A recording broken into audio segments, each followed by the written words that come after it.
Encore de mauvaises nouvelles du Midwest. Un autre jet Hawker s'est écrasé après que les pilotes ont tenté d'effectuer une série de vérifications de décrochage à 15 000 pieds. J'ai moi-même plus de 3000 heures de vol sur des avions Hawker et j'ai effectué ces mêmes vérifications de décrochage plusieurs fois.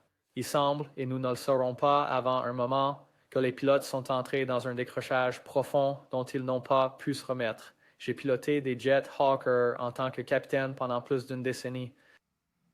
Dans un décrochage profond, la gouverne de profondeur et les gouvernes de direction deviennent complètement inefficaces à cause de l'air turbulent, rendant la récupération du décrochage impossible. Pour cette raison, les Hawkers sont équipés d'un vibreur de manche et d'un pousseur de manche. Voici les conditions météorologiques au moment de l'accident. L'accident s'est produit le 16 octobre 2025. L'immatriculation était XAJMR, immatriculation mexicaine. 3 personnes ont été tuées, la troisième étant probablement le mécanicien. Il y a eu 3 cas documentés où ces vérifications de décrochage ont entraîné des accidents. Le premier accident s'est produit en septembre 2003 à Houston, Texas, dans un Hawker 7 Sense. Ils avaient commencé les vérifications 10 000 pieds plus bas qu'ils n'auraient dû. Le deuxième accident s'est produit dans l'Utah il y a seulement 20 mois et celui-là a tué 2 personnes. Le troisième accident s'est produit il y a quelques jours seulement, impliquant un autre Hawker, mais celui-ci a coûté la vie à 3 personnes. Voici à quoi ressemble un test de fonctionnalité de décrochage au sol. D'accord, nous allons montrer. Ça va devenir un peu bruyant. Alors soyez indulgents avec moi, mais c'est parti.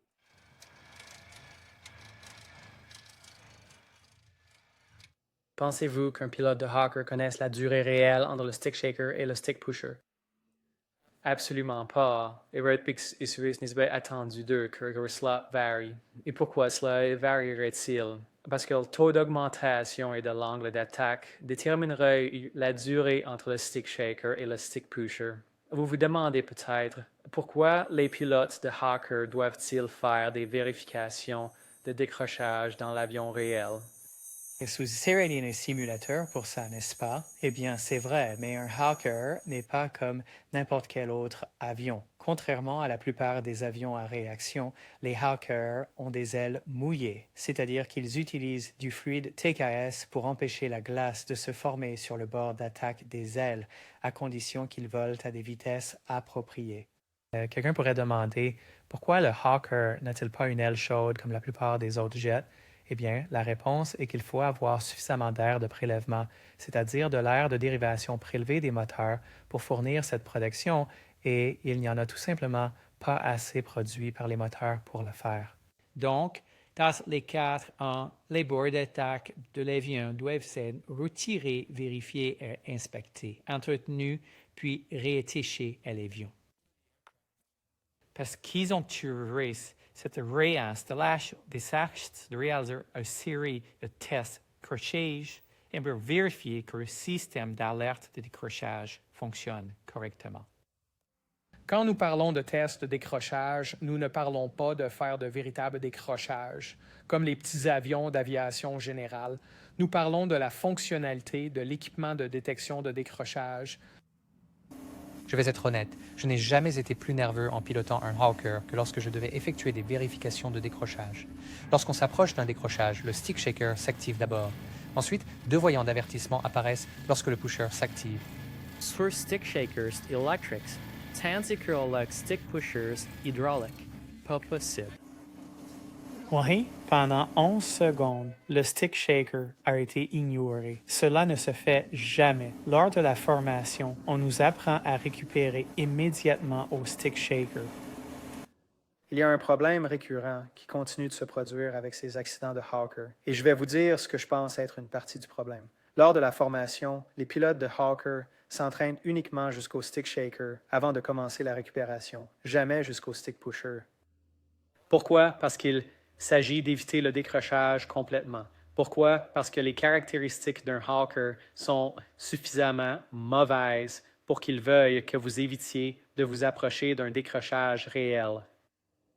Lors de la formation, en particulier la formation récurrente dans un simulateur, on nous apprend à récupérer immédiatement dès la première indication de stick shaker. Mais ce n'est pas ce qui se passe dans cette vidéo non plus. Ils ignorent leur propre formation. Maintenant, rupture et continuent de voler. Angle d'inclinaison et entrée dans des décrochages réels. Nous rompons. Ce n'est même pas quelque chose qu'ils pratiquent dans le simulateur. Certains d'entre vous pourraient demander, eh bien, si vous avez un stick pusher, pourquoi ne pas s'entraîner au stick pusher? Eh bien, je vais vous donner la réponse. Une partie de cela est due à la manière dont le programme d'entraînement est rédigé et approuvé par la FAA. Les avions comme le Hawker, qui ont des caractéristiques de récupération de décrochage réel si terribles, ne justifient pas un entraînement au stick pusher parce que leurs caractéristiques sont tout simplement si mauvaises. Il s'agit d'éviter complètement. Voici l'enregistrement réel. Non.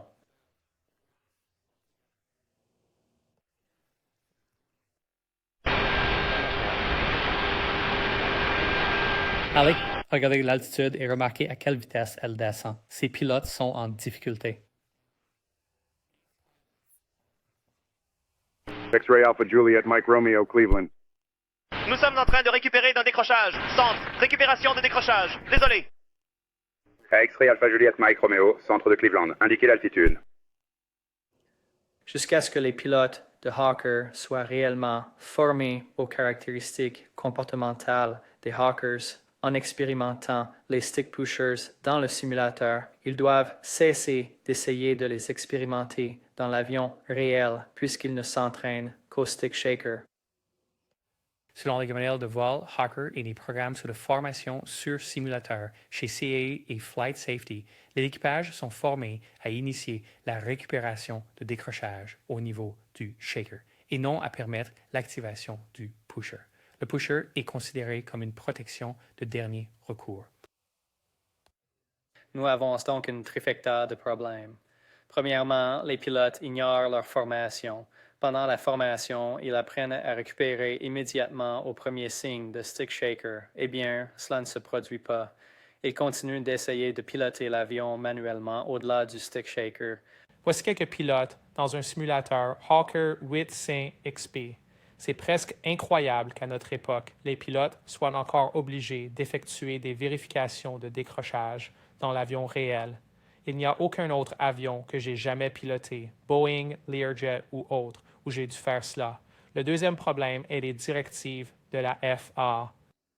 La FAA a traité le Hawker comme n'importe quel autre avion à réaction. Mais ce n'est pas comme n'importe quel autre avion à réaction. Il a des ailes humides, il n'a pas d'ailes chaudes comme la plupart des autres avions à réaction. Et tant qu'ils ne changeront pas les directives et ne cesseront de le traiter comme tous les autres avions à réaction, des gens vont continuer à mourir.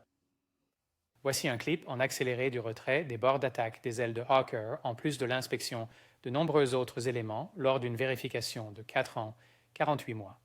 Et numéro 3, les pratiques de l'industrie. Il n'y a aucun autre jet d'affaires dans lequel les pilotes doivent utiliser l'avion réel pour effectuer des vérifications de décrochage. Si vous allez s'assurer que les pilotes effectuent réellement ce type de vérification, alors vous devez modifier la formation pour les préparer en conséquence. Ils ne reçoivent pas cette formation. Ils sont traités comme tous les autres pilotes qui n'ont pas à les faire du tout. Et ce n'est pas acceptable.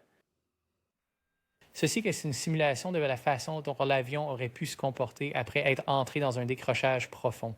Contrairement à la simulation, dans la plupart des décrochages profonds, il sera impossible d'abaisser le nez. Il restera relativement dans la même position fixe.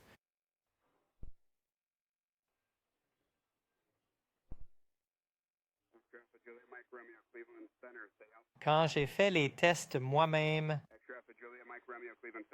je me suis toujours rétabli. Au vibreur de manche. une façon de déterminer s'ils ont initié la récupération rapidement déterminera la durée pendant laquelle le stick shaker était actif sur l'enregistrement CVR.